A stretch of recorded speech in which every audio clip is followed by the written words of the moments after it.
아멘. 오늘 우리 예배 가운데 하나님께서 허락하신 말씀 찾겠습니다. 요한복음 8장 12절 한 절 말씀인데요. 요한복음 8장 12절 말씀입니다. 요한복음 8장 12절 말씀. 우리 찾으셨으면 우리 한 절 말씀이니까 큰 목소리로 함께 합독하겠습니다. 요한복음 8장 12절 말씀입니다. 시작. 예수께서 또 말씀하여 이르시되 나는 세상의 빛이니 나를 따르는 자는 어둠에 다니지 아니하고 세상의 빛을 얻으리라. 아멘. 하나님의 말씀입니다. 이 지난주에부터 우리가 I am 예수님이 필요합니다 라는 제목의 시리즈 말씀을 나누기 시작했습니다. 우리가 보통 어떤 사람에 대해서 알고 싶을 때, 그 사람이 어떤 생각을 하고 그 사람의 정체성이 누구이며 무엇을 좋아하고 무엇을 싫어하는지 알고 싶을 때 우리는 무엇을 하나요? 그 사람에게 가서 그 사람이 자기를 소개하는 내용을 듣고 그 사람을 알게 됩니다. 마찬가지로 우리가 예수님을 알고자 할 때는 예수님이 스스로 자신에 대해서 어떻게 소개하셨는지에 귀 기울일 필요가 있습니다. 감사하게도 요한복음에 가보시면 예수님께서 I am 이라고 자신을 표현하시는 7가지의 내용이 소개되어 있습니다. 예수님이 I am 이라고 자기를 소개하실 때에는 2가지 이중적인 의미가 담겨 있습니다. 첫 번째는 하나님께서 호렙산에서 모세를 대면하실 때 자신을 소개하시잖아요. 그때 하나님께서 뭐라고 소개하셨죠? 나는 스스로 있는 자다. I am, 나는 스스로 있는 자다 라고 증거하셨습니다. 계시하셨습니다. 이 말씀은 무엇일까요? 하나님은요, 이 세상에 존재하는 그 어떤 것으로부터 영향을 받지 않으시고 태초부터 계셨고 영원히 함께 하시고, 그래서 이 세상을 창조하시고 이 세상을 구원하시고 이 세상을 심판하시는 만유의 주제 한 분 하나님이시라는 것을 나는 스스로 있는 자니라 라는 말씀 안에 의미를 담아서 자신을 드러내 주신 것입니다. 예수님께서 왜 I am이라고 하셨을까요? 예수님이 하나님의 아들이요 하나님이신 것을 드러내기 위하여 I am이라고 하신 것입니다. 두 번째는요, I am 하면서 예수님은 어떤 분이신지 7가지 모습으로 자신을 드러내 주셨는데 그 7가지 내용이 오늘 현대를 살아가는 우리 모두가 받아들이고 깨달아야 되는 내용이 되는 것입니다. 그래서 지난주에는 첫 번째 예수님 I am, 생명의 떡 대신 예수님이 필요합니다 라는 제목의 말씀을 나누었습니다. 기억하시나요, 여러분? 예수님은요, 하나님을 상실하고 하나님으로부터 떠난 우리들이 하나님만한 마음의 사이즈를 아는 채 무엇으로든 채우려고, 돈이든 자녀이든 세상의 성공이든 명예이든 그렇게 채우려고 허무하고 허망한 인생을 살다가 영원히 만족하지 못하고 죽게 되는 운명에 봉착한 저와 여러분들을 위하여, 그 하나님의 사이즈를 채우시기 위하여 자신의 독생자 예수 그리스도를 우리들에게 보내주셨기에 저와 여러분에게는 예수님이 필요하다라는 사실에 대해서 함께 말씀을 나누었습니다. 이제 기억나시죠? 제가 왜 칠레 광산 얘기 드리면서 산호세라고 말씀도 드리고 그랬는데, 기억이 더 필요하신 분들은 지난주 유튜브 설교를 영상을 시청하시기를 바랍니다. 자, 오늘은 생명의 빛 대신 예수님이 필요합니다 라는 제목으로 하나님의 말씀 증거하길 원합니다. 함께 따라해 보시죠. 생명의 빛 대신, 세상의 빛 대신 예수님이 필요합니다. 예수님 당대에 유대인 성인 남자라고 한다면 1년에 적어도 3번을 예루살렘에 방문했어야 합니다. 예루살렘 성전에 가서 하나님이 명령하신 3가지 명절, 율법 절기를 지켰어야 했어요. 첫 번째가 6월절입니다. 여러분 잘 아시죠? 패스오버. 오늘날 우리 절기로 하면 한 3월 중순부터 4월 사이라고 보시면 되겠는데, 이때가 어떤 의미가 있습니까? 애굽에서 종살이 하던 그들이 하나님 우리를 살려주세요, 하나님 우리를 구해주세요 라고 했을 때 하나님께서 민족의 지도자 모세를 보내시고 모세를 앞세워서 그들을 인도해 내신 것, 그것을 기적적인 방식으로 경험한 이스라엘 백성들이 그 날밤, 인도받는 그 날밤을 기억하기 위하여서 하나님이 명령하신 절기입니다.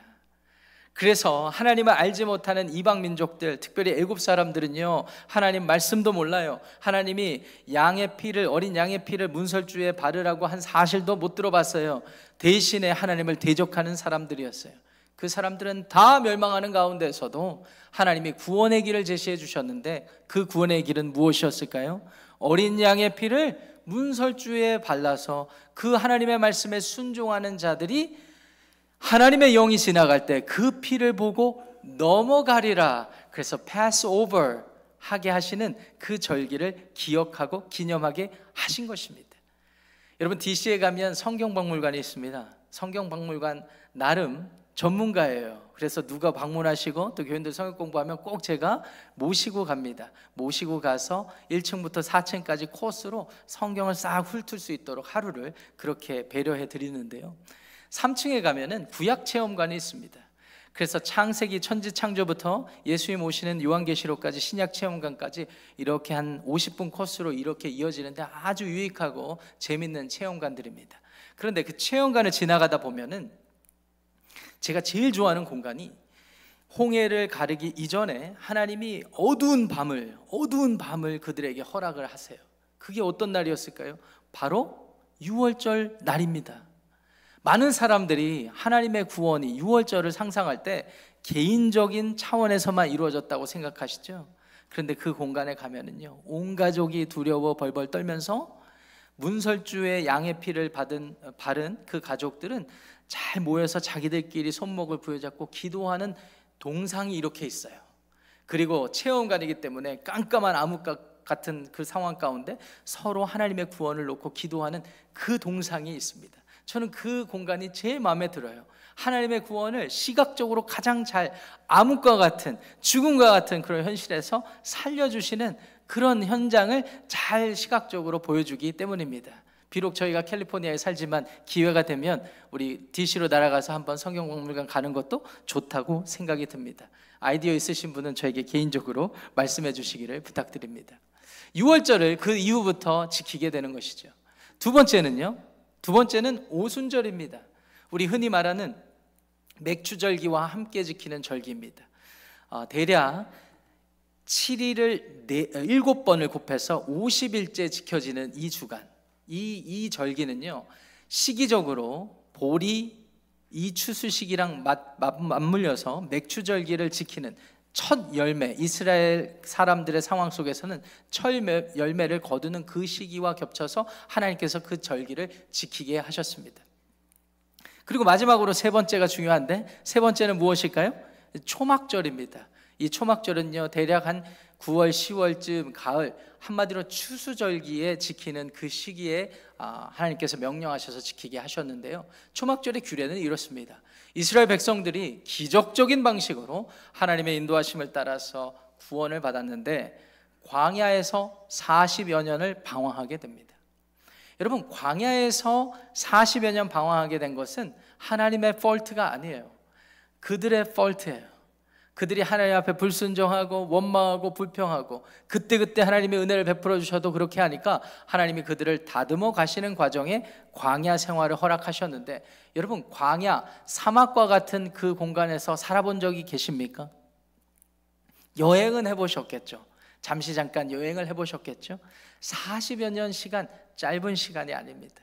그 기간 초막을 짓고 텐트를 짓고 하나님이 가라고 하시면 가고 멈추라고 하시면 멈추고 거기서 또 텐트 치고 먹을 것 찾아서 전전긍긍할 때 하나님이 만나 메추라기 보내주시고, 목말라서 힘들어 죽을 것 같을 때 하나님이 물도 내려주시고 바위에서 물도 내려주시는 막 이런 기적을 베풀어 주신 그런 공간, 그런 시간을 하나님께서 기억하라고 이스라엘 백성들에게 초막절을 지키게 하셨습니다.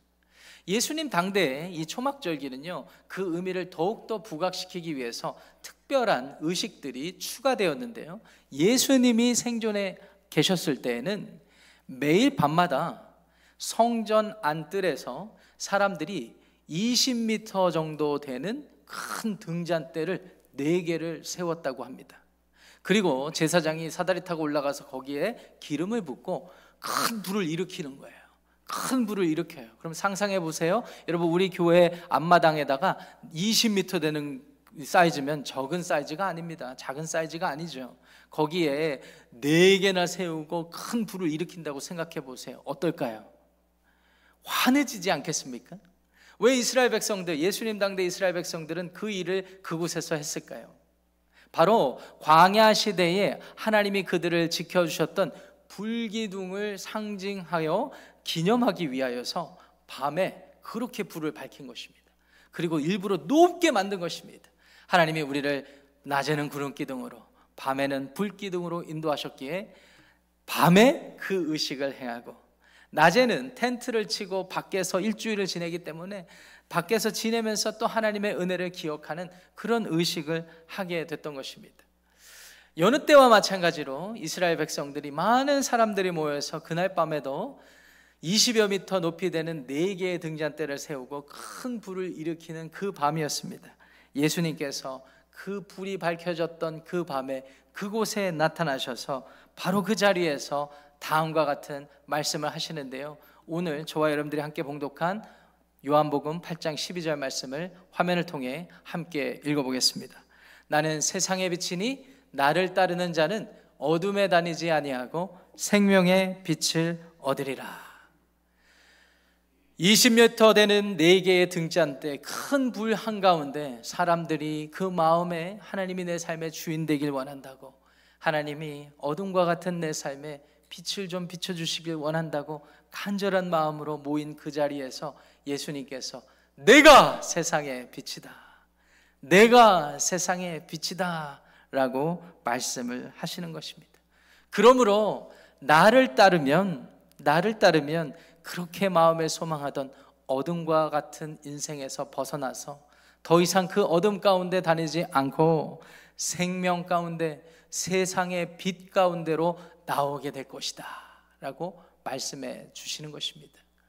바라고 소망하기는 저와 여러분들이 소속된, 함께 하나 되어 교회된, 오늘 예배 가운데 함께 하신 우리 산호세 한인 침례교회 모든 성도님들과 방문자들의 삶이 세상의 빛 대신 예수님 안에 거하여서 더 이상 어둠 가운데 머무르지 않고 생명 가운데, 소망 가운데 머물게 되시기를 우리 주님의 이름으로 간절히 축원합니다. 자, 그렇다면 우리 예수님께서는 어떻게 우리에게 빛이 되어 주셨을까요? 불기둥을 기억하여서 큰 등잔대를 마련하고 자기들이 큰 불을 붙이면서 마음에 염원을 담은 그 현장에서 왜 예수님은 내가 세상의 빛이라고 말씀하셨을까요? 저와 여러분들은 3가지로 말씀의 의미를 생각하면서 오늘 혹시 우리의 삶이, 우리의 마음이, 우리의 가정이 어둠 가운데, 칠흑과 같은 어둠 가운데 있지 않은지, 그렇다면 빛 가운데로 나아가는 그런 시간이 되기를 원합니다. 3가지 예수님이 어떻게 우리에게 빛이 되어 주셨는지. 첫째로, 예수님은요 우리의 삶을 인도해 주시기 때문에 우리의 삶에 빛이 되어 주십니다. 예수님은 우리의 삶을 앞으로 인도해 주시기 때문에 우리의 삶에 빛이 되어 주십니다. 여러분, 광야를 상상해 보십시오. 광야는요 끝없는 사막이라고 할 수가 있습니다. 길이 없어요. 얼마 전에 저희 아내하고 요 근처에 트레일을 한번 걸으러 간 적이 있습니다. 길이 잘 나 있더라고요. 나무도 울창하고요. 그래서 한번 길을 잃을 뻔한 곳에서 팻말 사인도 너무 잘 돼 있어갖고 길을 잡아서 다시 돌아 내려온 그런 기억이 있습니다. 여러분, 광야가 그렇게 친절하지 않습니다. 광야는 길이 없는 곳입니다. 모래로 뒤덮여 있기 때문입니다. 어떤 사람이 길을 열심히 내도요 모래의 힘이 어디 있어요? 금방 모래가 그 길을 덮어버려요. 그리고 바람이 얼마나 많이 붑니까? 그래서 한치 앞을 걸어 나가기가 쉬운 그런 곳이 아니에요. 길이 있어도 모래바람으로 금세 덮여버리는 그런 곳. 여러분, 그곳에 200만 명 가까운 사람들이 같이 방황하고 있다고 생각해 보시기 바랍니다. 그곳에 길을 잡아서 들어갔는데 어디로 가야 될지 모르는 상황 아니겠습니까? 그렇기 때문에 인간적으로 생각해 보면 두려울 수밖에 없는 곳입니다. 길이 없기 때문이죠. 앞길이 없기 때문입니다. 길이라도 있으면 끝을 볼 수 있을 텐데 희망이 없어요. 희망이 없습니다. 길을 찾았다 하더라도, 사람의 흔적을 찾았다 하더라도 금세 사라지고 마니까 어떻게 살아갈 수가 없는 그런 것과 같다고 할 수가 있습니다. 오늘 우리가 사는 이 시대도, 우리가 살아가는 삶의 형편도 다르지 않다고 생각합니다. 과거의 성공, 열심히 해서 이민생활 정착하고 많은 일들을 이루었다고 하더라도 우리가 현재 살아가는 이 시대는 어떤 시대일까요? 너무나 빨리 변해요. 핸드폰 바꾼 지 얼마 안 되는데 핸드폰에 AI 기능이 또 추가돼 가지고 내가 어떻게 활용해야 될지도 모르고 있어요. 더 불안한 것은 이런 시대에, 이 시대 가운데 내가 안정적인 직장을 잡으려고 들어갔는데 산업이 바뀌니까, 얼마 전에 이 근처 실리콘밸리에 큰 사람들이 들어가고 싶어하는 그런 기업들 안에서도 대규모 해고 사태가 이루어지고 있지 않습니까? 사람들이 이렇게만 하면 성공할 수 있고, 이 정도 했으면 안정할 수 있겠다, 이제 잘 살아보자라고 하면서 살아가는데, 특별히 2025년 현대는 더욱더 빨리 변하는 시대와 같기 때문에 우리 시대도 광야와 같다라고 할 수 있는 것이죠.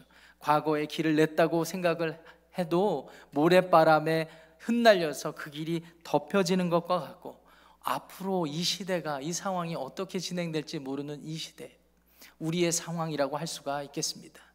여러분들은 이미 다 은퇴하시고 많은 분들이 나는 괜찮을 거야 라고 생각하시지만, 여러분, 의료가 발달하니까 모르는 병명은 왜 이렇게 많아지고, 검진을 자주 받게 되니까 왜 내 건강이 더욱더 걱정돼서 걱정되고 염려하는 그런 시대를 살아가게 되는지 모르겠습니다.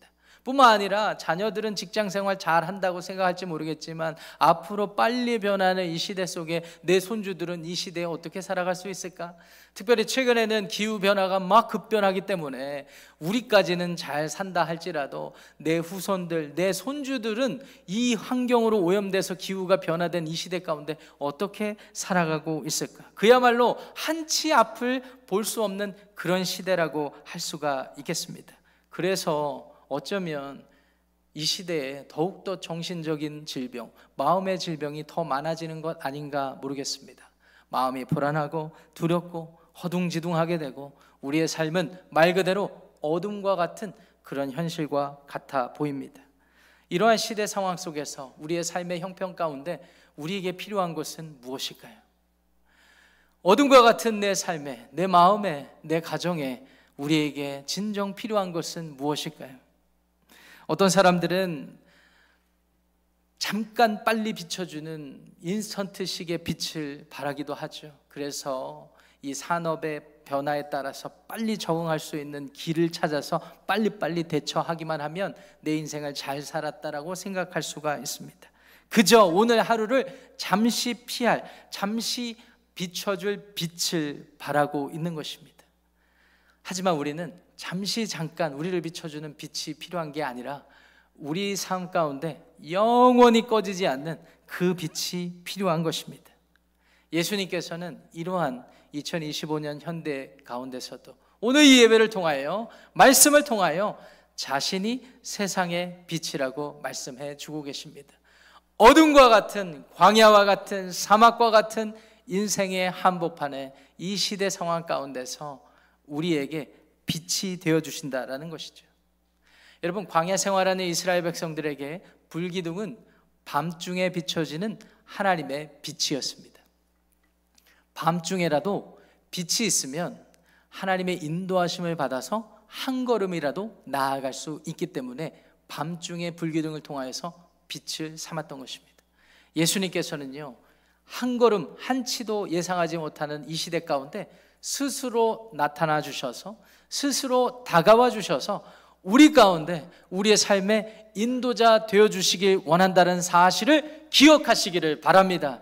그렇기 때문에 I am, 예수님은 Light of the World라고 표현하고 계시고, 저와 여러분들 앞으로 내 인생 건강이 걱정되고, 내 자식의 직장이 걱정되고, 앞으로 내 자손들의 앞날이 걱정되는 아무것도 알지 못하는 이 시대 상황 가운데 우리의 길잡이 인도자가 되어주시는 예수님을 믿으시기 바랍니다. 예수님이 분명히 말씀하셔요. 예수님이 나를 따르는 자는 어둠에 다니지 않는다라고 말씀하시고 생명의 빛을 얻는다고 말씀하세요. 여러분들, 우리가 왜 어둠과 같은 인생을 산다고 느낄까요? 많은 것들이 풍족하게 주어져서 우리에게 이제 빛이 필요 없다라고 느끼지만 여전히 왜 우리 안에 불안하고 두려움이 생깁니까? 제대로 된 빛을 못 받기 때문입니다. 그래서 여전히 두려워하고 불안하기 나름이죠. 예수님께서는 그와 같은 문제를 누구보다 잘 알고 계셨어요. 그래서 우리 마음 가운데 들어오길 원하셔서 십자가를 지시고 십자가에서 저와 여러분들을 위해서 죽으시고 부활하심으로 우리가 절망, 어둠 가운데 살 수 있는 희망, 소망의 빛을 우리에게 보여주신 것입니다. 그래서 누구든지 예수 그리스도를 내 삶의 기준, 내 삶의 주인으로 영접한 분들은 더 이상 어둠과 같은 곳에서 두려워하고 불안해하지 않습니다. 예수님 안에 거하는 자는 빛을 보았고 빛 가운데 영원한 삶으로 인도받게 된다는 사실을 믿으시기 바랍니다.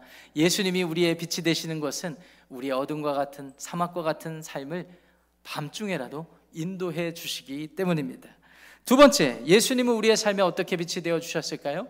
예수님은요, 우리의 삶을 보호하시는 것으로 우리의 삶에 빛이 되어 주십니다. 예수님은 우리들의 삶을 보호하십니다. 여러분, 이스라엘 백성들이 광야를 지나던 오늘날 시나이 반도 또는 네게브 사막은요, 낮과 밤의 기온이 무려 파렌하이트로 50도 이상씩 차이가 난다고 합니다. 여러분 상상해 가세요? 밤에는요 32도까지 내려간다고 합니다. 바람은 동쪽에서 많이 불어요. 그러면 그 모래와 섞인 그 찬바람과 그런 것들이 사람이 살 수 있게 하겠습니까? 밤에 너무나 힘든 거예요. 하루 버티면 극기 훈련한다라고 할 수도 있지만 40년 가까운 시간을 그렇게 살았다고 생각해 보세요. 이거는 기적 아니겠습니까? 그런데 기적과 같은 일들이 그들 삶 가운데 일어난 것이죠. 하나님께서 이 밤중에 불기둥을 일으켜 세워주신 거예요. 이거는 과학적으로 설명할 수가 없어요. 과학적인 현상으로 그냥 우연히 만들어진 일이라고 설명할 수가 없어요. 하나님이 그들을 생각하시고 그들을 위하여서 불기둥을 보여주신 것입니다. 불기둥을 일으키신 것입니다. 이 불기둥을 통하여서 이스라엘 백성들이 누린 유익은 말할 수가 없습니다. 먼저 그렇게 50도 이상씩 차이나는 일교차 가운데 밤에 따뜻한 체온을 유지할 수 있었습니다. 따뜻한 가운데 그들이 서로 평안하게 잠을 잘 수가 있었습니다. 나아가서 그 불기둥으로 인하여서 애굽에서 추격하는 군인들로부터 하나님이 보호해 주시기도 했습니다. 이 불기둥은요, 하나님이 선택한 백성들을 사랑하셔서 보호하신다는 하나의 사인이 되는 것입니다.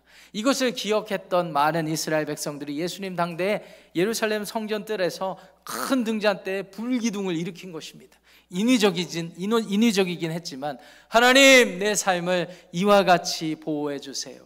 광야 같은 내 삶, 사막과 같은 내 인생길, 하나님 이곳에서 내가 어떻게 살아야 될지 모르겠지만 하나님, 과거의 광야에서 몇십 년 동안 그렇게 보호해 주셨듯이, 우리의 조상들을 보호해 주셨듯이 내 삶을 지켜주십시오. 내 삶을 지켜주십시오. 예수님께서 우리의 보호자 되어주시기 위하여서 십자가를 지어주신 것입니다. 사실 그러지 않으셔도 되는 분이신데 예수님께서는 우리를 영원히 죽는 죽음의 저주 가운데 두려고 하지 않으시고 그 가운데서 우리를 살리셨을 뿐만 아니라 영원히 보호하시기 위하여서 저와 여러분들 같이 인간으로 오시고 저와 여러분들에게 빛이라고 선언해 주셨다는 사실을 믿으시기 바랍니다. 그래서 요한복음 10장 28절 29절 말씀에 예수님이 이 말씀을 하세요. 이 말씀 중요하니까 우리 한 목소리로 두 구절을 읽어보겠습니다. 내가 그들에게 영생을 주노니 영원히 멸망하지 아니할 것이요 또 그들을 내 손에서 빼앗을 자가 없느니라. 그들을 주신 내 아버지는 만물보다 크심에 아무도 아버지 손에서 빼앗을 수 없느니라. 아멘. 여러분, 2025년 현대를 살아가는 우리들의 삶은 어떻습니까? 불안하죠. 좋은 직장에 취직했다고 해도 더 나보다 유능한 사람들처럼 보이는 사람들에 의해서 금방 추월당할 것과 같고, 내가 누리고 있는 이 재물과 내가 이루어 놓은 모든 일들이 한순간에 사라질 것만 같고, 그래서 하나님을 믿어도 내 마음에 여전히 두려움이 있으신가요? 우리의 영원한 삶을 주실 뿐만 아니라 하나님과 우리의 삶을 영원토록 지켜주시는 예수님 안에 거하시기를 주님의 이름으로 축원합니다. 예수님이 여러분들의 마음을 꼭 붙잡아 주시는 거예요. 우리가 흔히 기도하면 기도의 응답으로 주어지는 사인을 평안함이라고 이야기를 합니다. 피스, 평안함이라고 이야기하죠. 저희 막내딸 이름을, 영어 이름을 아이린이라고 하고 한글 이름을 예안이라고 했습니다. 예수님 안에서 평안한 삶을 살아라 라고 마음의 소원을 담아서 했어요. 여러분, 세상 사람들이 생각하는 평안과 예수님이 주시는 평안은 다릅니다. 뭐가 다를까요?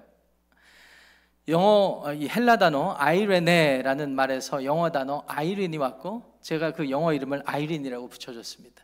이 아이레네라는 헬라 단어는요, 많은 복잡한 일들 속에서도 평안할 수 있는 그런 상태를 의미합니다. 그러니까 상황과 형편이 평안해서 찾아오는 피스가 아닌 거예요. 폭풍 가운데서도 평안할 수 있고, 전쟁 가운데서도 마치 엄마 품에 안긴 갓난아이가 평안할 수 있듯이 예수님 안에 있는 사람들은 시대가 변하고 시대가 급변하고 내 건강 상태가 어제 오늘 내일 자꾸 달라지고 또 내 앞날에 대해서 한치 앞을 내다볼 수 없을 때, 그래서 두려워하고 힘들 때 내가 기도를 해도 아침에 기도한 기분 다르고 저녁에 기도한 기분 다르고, 그래서 내 감정이 막 요동칠 때 우리가 예수님 안에 거하면 마치 폭풍 가운데서도 잠잠할 수 있을 것과 같은 확신과 평안을 우리에게 주시는 것입니다. 여러분, 보통 우리가 사람이 인간적으로 나는 괜찮아, 나는 걱정이 없어 라고 할 때 인간적으로 어떤 때 그렇게 걱정이 없다라고 믿습니까?